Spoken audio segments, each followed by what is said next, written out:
Esta es la Tierra, y esta porción de acá es el Amazonas. Aunque parece una porción pequeña en relación con el resto del planeta, lo cierto es que cumple un papel enorme para la vida por su participación en el ciclo del agua y en la regulación de la temperatura.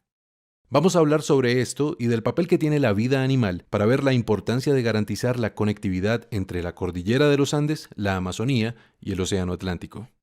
Una metáfora muy usual para referirse a la selva del Amazonas es la del pulmón, por su intercambio de oxígeno y dióxido de carbono con la atmósfera, algo fundamental para que todos podamos respirar. Sin embargo, la selva va mucho más lejos, tanto así que sin ella gran parte de América del Sur sería un desierto. ¿Pero por qué? Empecemos por señalar que el agua se acumula sobre todo en los océanos, y si bien el calor del sol la evapora y la sube por los aires, es necesario que el viento empuje el vapor tierra adentro. De otro modo, el agua no llegaría a los continentes, moriría la vegetación y se secarían grandes extensiones. La manera como el Amazonas entra en juego acá es complementando la labor de los vientos alisios, ayudando a atraer el aire y reteniendo el agua en tierra. Esta es una hipótesis fascinante. Según ella, los bosques son también responsables de los vientos porque la transpiración de los árboles genera un vapor que cuando se enfría se condensa. La condensación disminuye la presión del aire y entonces se crean vacíos que succionan aire de los océanos hacia el continente. Este proceso, realizado a la escala de 600.000 millones de árboles que hay en el Amazonas, produce fuertes vientos de aire húmedo, casi como ríos voladores provenientes del Atlántico. Y así se generan las nubes y la lluvia que hidrata el continente. Ahora, dentro del continente aparecen los Andes. Ellos reciben el agua que traen los vientos, ayudan a retenerla con su vegetación y la distribuyen por toda la tierra con los ríos. Y los ríos llevan el agua de vuelta al océano Atlántico para que el proceso se repita. Eso en cuanto al ciclo hidrológico. Ahora consideremos la temperatura. Sabemos que el dióxido de carbono actúa como una barrera que impide que el calor salga de la Tierra. Este es el famoso efecto invernadero. Pues bien, los árboles contrarrestan dicho efecto absorbiendo el dióxido de carbono de la atmósfera a través de la fotosíntesis. Con esto y con los sumideros de dióxido de carbono bajo tierra, el Amazonas anualmente le quita a la atmósfera más de 1 billón de toneladas de este gas, ayudando a contrarrestar el calentamiento global, que es consecuencia de nuestra sobreproducción de gases de efecto invernadero. Por otro lado, el Amazonas también regula la temperatura creando nubes, pues las nubes, especialmente las que son bien blancas, reflejan la luz del sol, y así impiden que llegue hasta el suelo y nos caliente en exceso. El bosque frondoso del Amazonas guarda bajo sus raíces grandes cantidades de agua, y entonces, a través de la evaporación y la transpiración de las plantas, genera 7 veces más vapor que el océano, es decir, muchas más nubes que reflejan más luz solar. En resumen, regular la cantidad de oxígeno y de dióxido de carbono, mantener la temperatura dentro de ciertos rangos y participar en el ciclo del agua generando los vientos y reteniendo el agua en la tierra son algunas de las funciones que la Amazonía realiza de manera integrada con el Océano Atlántico y con la cordillera de los Andes. Sin embargo, todavía no tenemos la imagen completa. ¿Qué nos puede faltar? Nada más y nada menos que la vida animal. Todos hemos oído, por ejemplo, de la importancia de las aves para diseminar las semillas de los árboles, pero cada animal, cada planta, cada insecto, también los hongos y los minerales, todos realmente cumplen un papel importante en los procesos físicos, químicos y biológicos de la Tierra. Porque pensando desde una perspectiva más amplia, la Tierra es un solo sistema, un organismo que se regula a sí mismo. Cada entidad que la habita es entonces una parte del engranaje completo, del gran organismo planetario, y por eso de la participación de cada uno depende la resiliencia del todo.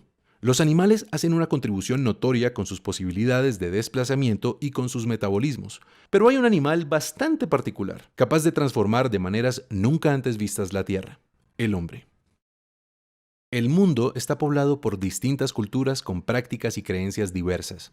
Los indígenas del Amazonas y también el hombre occidental son grupos humanos que, como todos, hacen parte del gran organismo planetario. Pero las prácticas y las creencias de estos dos grupos suponen relaciones muy distintas entre ellos y el resto de la naturaleza. ¿Cuáles han sido sus relaciones con el Amazonas? Empecemos por los pueblos indígenas. Si bien hay más de 400 culturas diferentes habitando la selva, lo cierto es que a todas ellas les es común una forma de relacionarse con la naturaleza. En su pensamiento y sus prácticas, ellos se fusionan con el aire, con el agua, la vegetación y los animales. Reconocen pues que sus cuerpos, su vida misma es interdependiente con la selva, y de esta manera se comportan como sus aliados.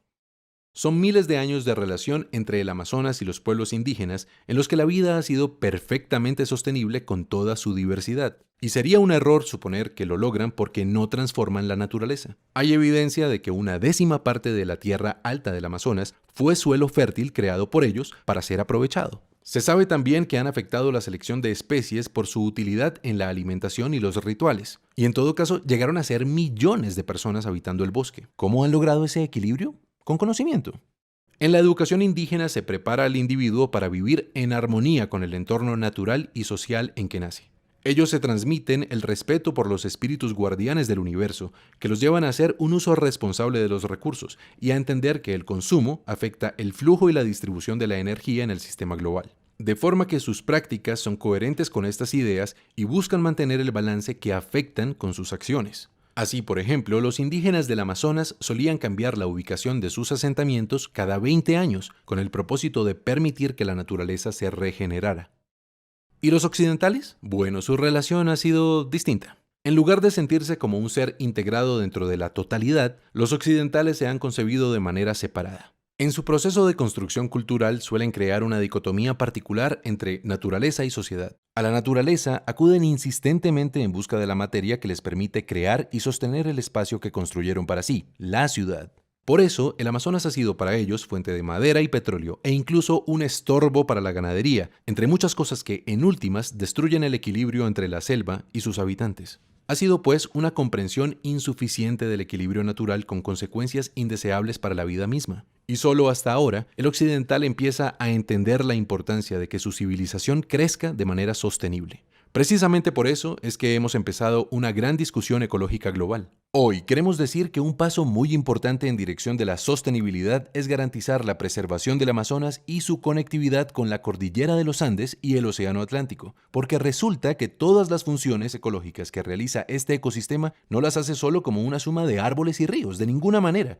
El Amazonas, el océano y la cordillera deben ser un continuo ecológico a través del cual fluya la energía y la información. Es decir, que fluyan los ríos terrestres y aéreos, el oxígeno, el dióxido de carbono y otros elementos, la roca sedimentaria y también la información genética y las prácticas culturales, para que todo esto en conjunto garantice la diversidad que da mayor resiliencia al sistema entero.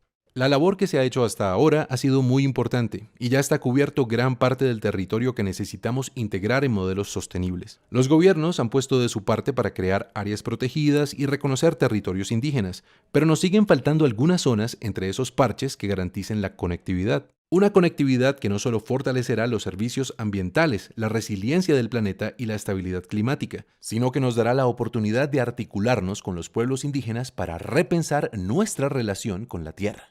¿Cuál es la mejor manera de relacionarnos con ella? ¿En qué consiste nuestra riqueza? ¿De qué depende nuestro futuro? Esta es una oportunidad que nos puede inspirar para que todos juntos, gobernantes y ciudadanos, busquemos respuestas y tomemos decisiones apropiadas para nosotros, como parte de un gran sistema global, nuestro planeta Tierra.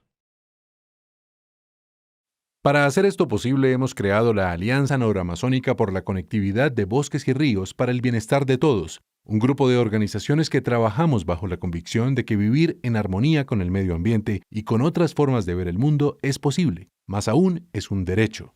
Hacemos una invitación para fortalecer la conectividad ecosistémica y sociocultural entre los Andes, la Amazonia y el Atlántico.